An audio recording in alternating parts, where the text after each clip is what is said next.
Com'è l'approccio? Imbarazzante, ma divertente, ti stimola. Cosa può unire campioni di ciclismo come Eros Poli e Marzio Brusaghin?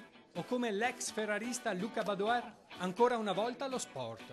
Tanto più in un territorio a forte vocazione sportiva, ma anche turistica, com'è la Marca.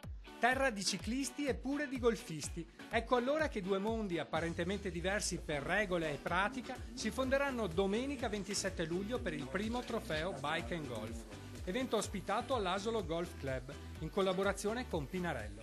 Nasce così la prima generazione di biker golfisti, non solo specialisti, ma anche semplici appassionati, tanto che le iscrizioni sono già a quota 120 partecipanti.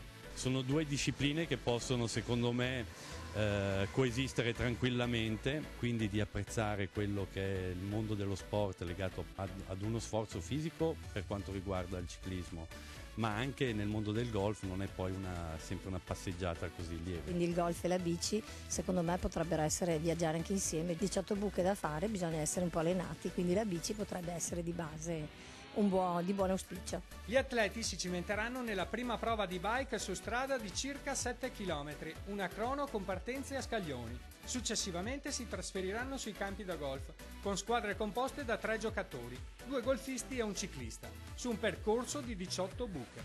Ogni specialità premierà il suo vincitore, ma ci sarà anche una classifica ottenuta dalla combinazione di bike e golf. Domenica giocherò a golf, bicicletta tra virgolette ho smesso, la facevo molto quando mi allenavo per la Formula 1, quindi adesso tranquillo col golf.